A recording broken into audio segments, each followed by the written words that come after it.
Oh, God, yeah. I was in a marvelous room with another fellow who, who said to there was a very cold looking nurse, very stern, and In his half-century in Hollywood, Walter Matthau never gave up. In addition to telling directors to go to hell and insulting studio executives, he once claimed to have more talent in his fart than Streisand had in her entire body.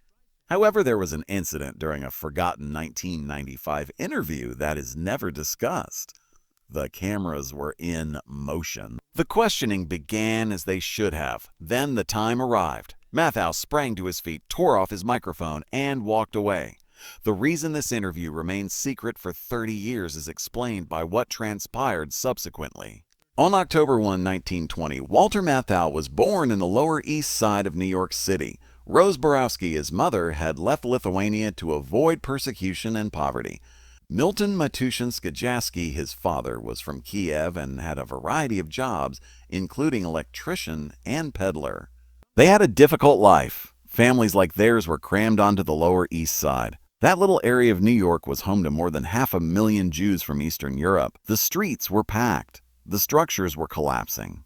Disease was all around. People barely made it out alive. Later on, Walter would describe it as a terrible, awful, foul-smelling nightmare. As a child, that was his universe. Walter's father abandoned him when he was just 3 years old. Without saying anything, he vanished.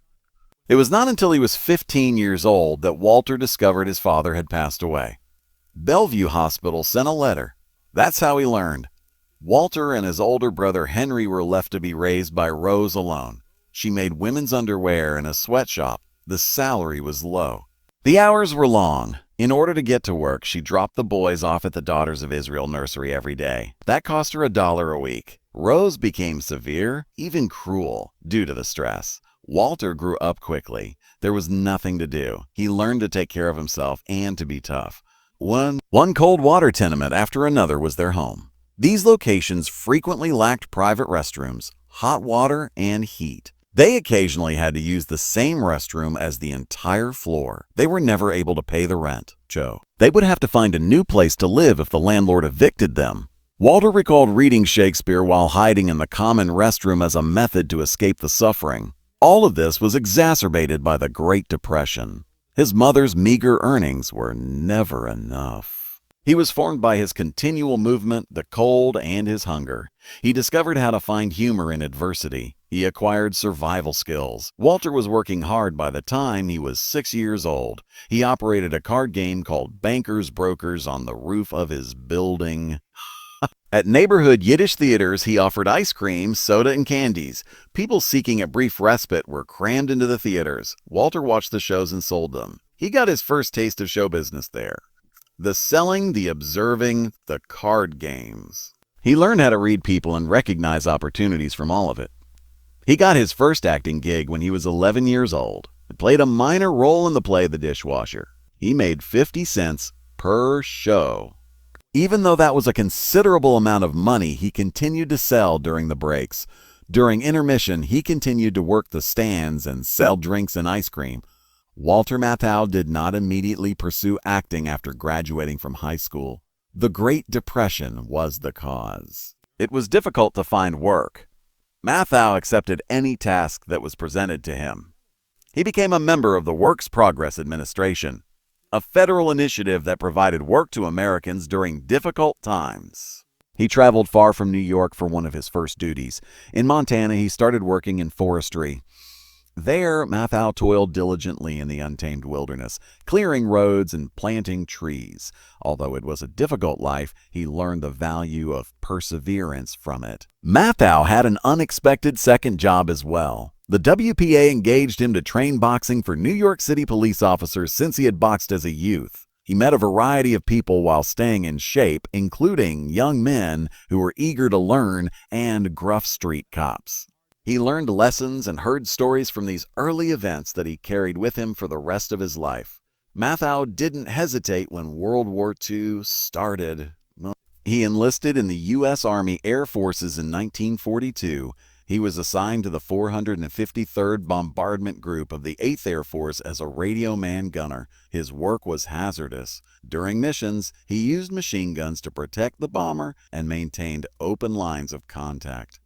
His unit overflew Nazi-occupied Europe in B-24 Liberators. And there were other future stars in the sky besides Matthau. The group's operations officer was the well-known actor James Stewart. They flew sorties over Germany and France together, facing the horrors of war. Old Buckingham in Norfolk, England served as Matthau's base. He advanced to the position of staff sergeant there. 6 battle stars were awarded to him for significant campaigns. Raids over Berlin did not kill him. He was in favor of the invasion on D-Day.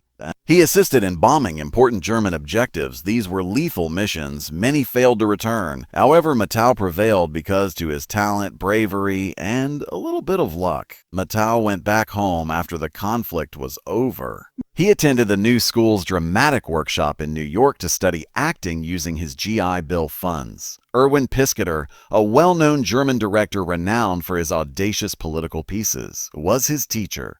Matthau picked up new behaviors that emphasized honesty and genuine feeling. Future celebrities Rod Steiger, Tony Curtis, and Marlon Brando were among his classmates. Matthau's life was transformed by the school. It helped him hone his skill and introduced him to others who would influence American cinema and theater. Matthau made his theatrical debut as a professional in 1946. He was 26. He made his Broadway debut in Anne of the Thousand Days. The star wasn't him. He served as Percy Warham's understudy for the role of Cardinal Wolsey. However, it was a beginning. Before long, Matthau was playing 7 distinct parts in one play. It was draining, but gave him stagecraft and discipline. These formative years laid the groundwork for his lengthy and prosperous career. Television presented a new obstacle in the 1950s. Matthau confronted it. Matthau resorted to live TV as many actors battled to make ends meet between theater jobs. Some even worked as sporting goods salespeople at Macy's. In that decade, he made an astounding 158 appearances. Among them were Robert Montgomery Presents Omnibus, Goodyear Theater, Studio One, and Armstrong Circle Theater. It was a difficult task. The performances took place in real time. Errors were not an option. However, Matthau prospered. He became one of New York's most versatile and dependable actors as a result of the steady work. Matthau's career hit a watershed by 1955. He starred in the Broadway production of Will's success Spoil Rock Hunter. There were 4,444 performances of the play. He received great praises for his charm and wit. He debuted as a villain alongside Burt Lancaster in The Kentucky in that same year. The film was a resounding success, earning $2.06 million. Due to these accomplishments, Matthau became well known as a starring man in both theater and movie. However, Matthau continued to work in television until 1965. Everything changed that year. He received a Tony Award for his performance in Broadway's The Odd Couple. He co-starred with Jack Lemmon in The Fortune Cookie as well. He received an Oscar for his portrayal of cunning lawyer Whiplash Willie. Matthau no longer had to take TV gigs to make ends meet after that. He had arrived at last. Early in his career, Walter Matthau's gambling addiction took an unexpected turn. He lost $183,000 in 2 weeks. Not to mention that it wasn't even baseball season. He wasted that money on spring training games, which are so unpredictable that no one takes them seriously. This was more than simply a loss for a young actor still attempting to establish himself in Hollywood. It was a catastrophe. The fact that so much money, more than $13,000 per day, was spent so quickly was evidence of his rash gambling at the time. It broke his bank. However, the harm didn't end there. It was a cruel emotional toll. He was forever changed by that moment. It started a series of difficulties that would haunt him for years to come. When the stakes are this high, his narrative demonstrates how addiction can bring even the most endearing and prosperous celebrities to their knees. Matthau turned to loan sharks in the underground to make up his losses. His life was plagued with fear as a result of that transfer. You didn't want to owe these individuals anything. The interest rates were outrageous. The dangers were genuine. He struggled to make ends meet and maintain his safety for 6 arduous years. He never used his paychecks to improve his quality of life. The first thing it did was keep dangerous men off his back. He lived in continual fear, attempting to keep one step ahead of those who could destroy him, even as his popularity increased. The wounds from that period were deep. It altered his perspective on danger, money, and even himself. Matthau calculated that he lost almost $5 million to gambling over his career. "I've made $50 million as a movie star, if you'll excuse the expression," he once said, "and I've given most of it to the bookies." That line wasn't a joke, it was the bitter truth. Despite earning a fortune, most of it slipped through his fingers at betting tables and racetracks, and it didn't bring him happiness. Matthau admitted gambling was pure misery. It wasn't fun. It wasn't thrilling. It was just a desperate attempt to fix something inside himself that never felt right. His words are a hard warning about how addiction can destroy, no matter how much money you make. The stress of his gambling showed in ways few people would expect. Matthau developed a permanent groove in his thumb.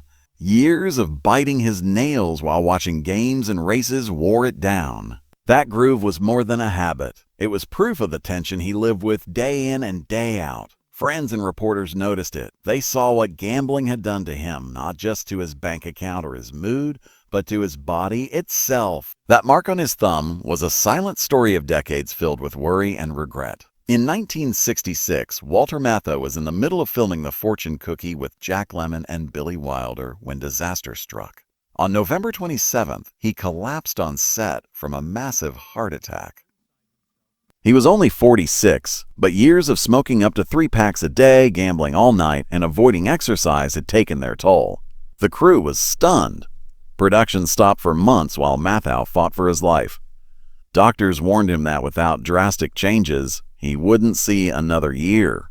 That scare forced him to take a hard look at what he'd been doing to himself. Matthau came back from that heart attack a new man. He quit smoking completely, even after years of addiction. He stopped throwing away thousands at casinos and racetracks. Instead, he found new passion, walking. Every day, he hit the streets and beaches near his Pacific Palisades home, logging 15 miles a week. He mixed up his pace, sometimes powering through, sometimes slowing down to breathe in the ocean air.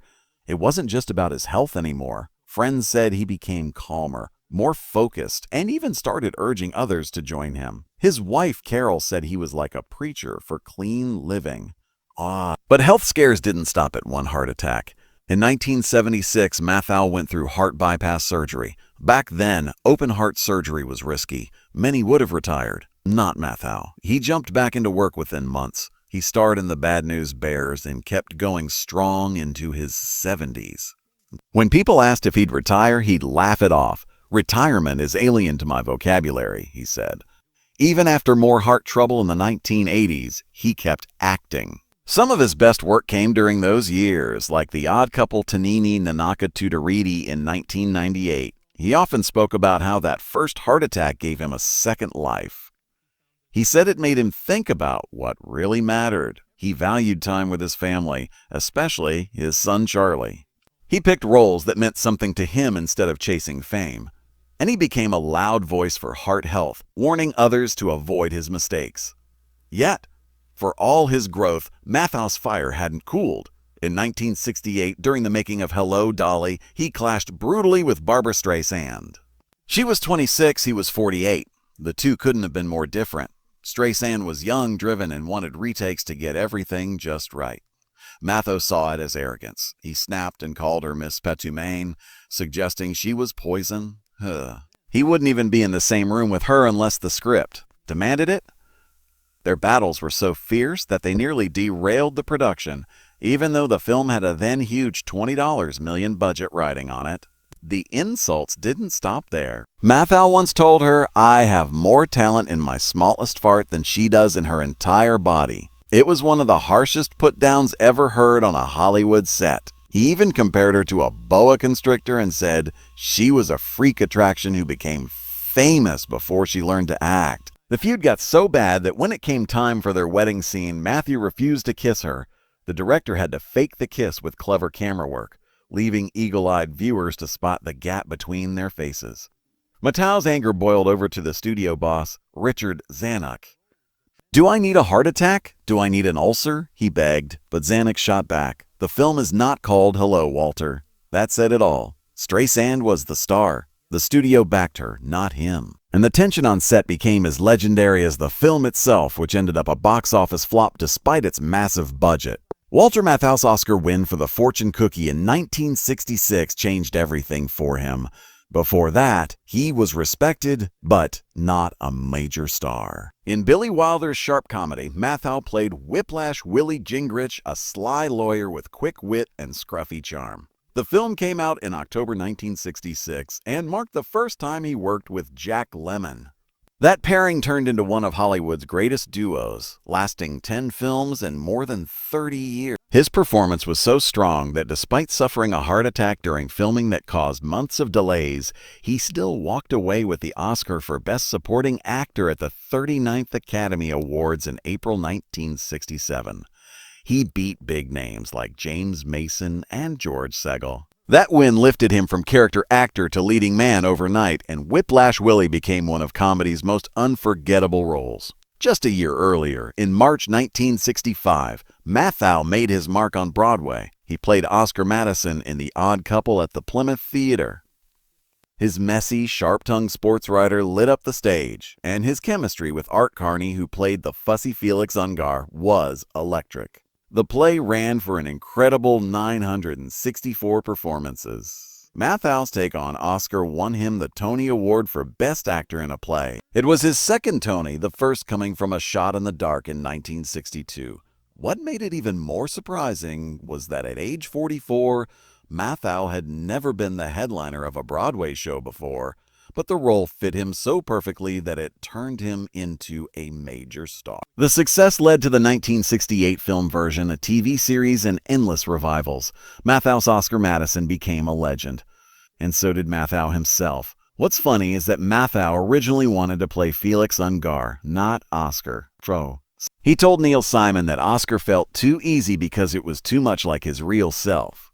Matthau wanted the challenge of playing neat, nervous Felix. But Simon told him flat out to play Oscar or go find another play. Really? Even after the show became a hit, Matthau kept saying in interviews that he could have done Felix just as well. He even suggested switching roles with Art Carney after a year, but director Mike Nichols shot that idea down.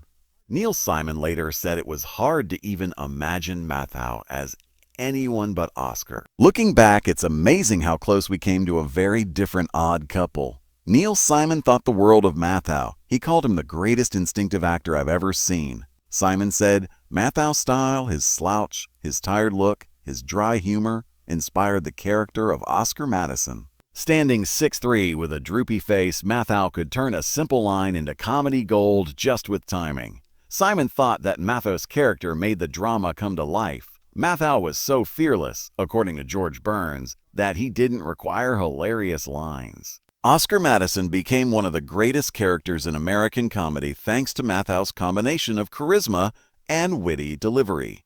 The Fortune Cookie was just one aspect of Mathau's triumph on the big screen. He starred in Jack Lemmon's 1971 film Cock. Matthau portrayed an old widower who makes friends with a teenage girl who is pregnant, obtaining a nomination for the 44th Academy Awards Best Actor Oscar. It demonstrated that he was more than just a disgruntled person. Then in 1975, he joined George Burns as a member of the Sunshine Boys, a rival comic duo. He received another nomination for Best Actor at the 48th Academy Awards for the role. He lost both occasions, first to Jack Nicholson and then to Gene Hackman for The French Connection. Because One Flew Over the Nest of the Cuckoo. But what everyone already knew was validated by those nominations. One of the greatest, Matthau was a genius at both making audiences laugh and feel. As few pairs ever do, Walter Matthau and Jack Lemmon illuminated the screen together. Together, they starred in 10 movies from 1966 until 1998. In Hollywood, that is a remarkable accomplishment. The Odd Couple, their most well-known single from 1968, became so popular that it spawned a television series and a sequel 30 years later. They continued after that. Among their other joint triumphs were The Front Page in 1974, Grumpy Old Men in 1993, and Out to Sea in 1997. They were regarded as one of the most successful couples in Hollywood history by both critics and fans. Audiences continued to adore them as they grew older.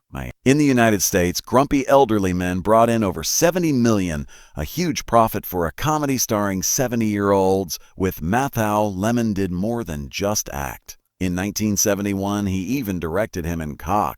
On and off screen, they had a genuine bond. Matthau's life was equally full with love and drama off-screen. In 1948, he wed Grace Johnson. They had 2 children. However, the marriage between David and Jenny dissolved in 1958. Matthau battled a gambling addiction throughout that time, which resulted in him accruing hundreds of thousands of dollars in debt. When he featured in the Broadway play Will Success Spoil Rock Hunter in 1955, his luck changed. He met Carol Marcus Soroyan there. Romances that made headlines were nothing new to Carol. She was twice married to and divorced from renowned author William Soroyan. After being married in 1959, Matthau and Carol had a son named Charles. In Hollywood circles, their marriage lasted more than 40 years, which is practically unheard of. Among the Porcupines, Carol's memoir told their journey with wit and love. Carol had several exciting chapters in her life prior to Matthau. Her first marriage to William Soroyan took place in 1943. It lasted for 6 years. In 1951, they made another attempt, but it was short-lived. She then claimed that she had to view it again for herself since she couldn't believe how awful it was the first time. Carol was a member of the elite. For instance, she served as the inspiration for Truman Capote's breakfast at Tiffany's and Holly Golightly. Matthau made a witty remark regarding his wife's penchant for adornment. She's obsessed over a liar he found, he claimed. Their light-hearted love was best expressed by Carol herself. You know I'm lying, but you still ignore it, which is why I adore you. Matthau also had a unique bond with his son, Charles. Born in 1962, Charles grew up surrounded by movie sets. It began just 30 minutes after Charles' birth, according to Walter, who referred to him as his best friend. Together they traveled everywhere. Film shoots, games, and concerts. After becoming a filmmaker, Charles granted his father a major part in the 1995 Truman Capote novella The Grass Harp. Their creative relationship was at its peak in that movie. Walter referred to his son as his pride and pleasure and was always proud of him. There was more to Walter and Carol's lengthy marriage than just love. His life was altered by it. He claimed that she rescued him from a pit of primordial slime. His world was made brighter and more organized by Carol. Her eccentric flair was reflected in their home, which was filled with dolls, flowers, and other whimsical items. Even after almost 40 years, they remained close, sharing in loss, illness, and celebrity. He's still the one, Carol once said. She meant it, too. Matthau did more than just laugh on screen. He portrayed a weary, troubled San Francisco police officer in the 1973 film The Laughing Policeman, who was hunting down a mass shooter who had murdered 8 people on a bus, including his colleague. The violent massacre that began the movie startled the audience. Matthau's police officer wasn't a perfect hero. He displayed a dark side that was very different from his typically humorous personas. He was tired, irate, and yearning for justice. In 1980, Hopscotch followed. Here, Matthau portrayed a cunning CIA operative who, after being expelled, chose to write a book revealing all of his boss's secrets in retaliation. The outcome was a clever, humorous, and crazy journey. He traveled the world, remaining one step ahead of his adversaries and outwitting them at every turn. One of the most unexpected comebacks in Hollywood history occurred in the 1990s when Walter Matthau's career took a new turn. He played Max Goldman in the 1993 film Grumpy Old Men. In the Donald Petrie-directed movie, Matthau was portrayed as a sour neighbor who had been at odds with John Gustafson, played by Jack Lemmon, for many years. Their never-ending rivalry took a humorous turn. When Ariel, portrayed by Anne Margaret, a new neighbor, moved in and attracted their attention. This sparked a new round of pranks and touching moments. The film's warmth and humor won over audiences of all ages. It served as a reminder to everyone that Matthau could still provide comedic gold in his 70s by fusing his gritty demeanor with kindness. The popularity of the movie continued after that. His late career ascent was further strengthened by the 1995 release of the sequel, Grumpier Old Men. It was evident that Matthau's charm was intact. He still had what it required to light up the screen and make people laugh after all these years. He continued to work until the end of his life. Diane Keaton directed his final movie, Hanging Up, which came out in 2000. In February of that year, the movie was released. It narrated the tale of three sisters coping with their challenging elderly father, portrayed by Matthau. Despite the film's poor reviews, his performance was praised for its poignancy. It felt authentic when he portrayed a sulky yet vulnerable man. This marked the conclusion of a career spanning more than half a century. Even more amazing was the fact that Matthau continued to act in spite of severe health issues. Despite having heart issues and kidney failure, he remained committed to his career. He continued to act till his last months because he was passionate about it. Matthau had a severe heart attack at home on June 30, 2000. While in complete cardiac arrest, he was transported to Santa Monica's St. John's Health Center. He died at 1:42 a.m. on July 1, 2000, the next morning. He was 79. For years, Matthau had struggled with his health. He underwent dialysis for kidney failure, battled pneumonia in 1999, had a heart bypass operation in 1976, experienced previous heart attacks, and even had a benign tumor removed in 1995. Hollywood suffered a great loss with his passing. Pierce Brothers Westwood Village Memorial Park in Los Angeles is where he was laid to rest. He was mourned by fans and actors worldwide. He was remembered by many for his outstanding presence, sharp wit, and rugged appeal. He had a vast amount of work. He starred in numerous movies, more than 150 television series, and more than 20 Broadway plays. Playing Oscar Madison in Neil Simon's Broadway production of The Odd Couple in 1965 was one of his most memorable roles. He became a star in the movie adaptation and received a Tony Award for that performance. Audiences loved him for his slouched posture, harsh voice, and flawless comedic timing.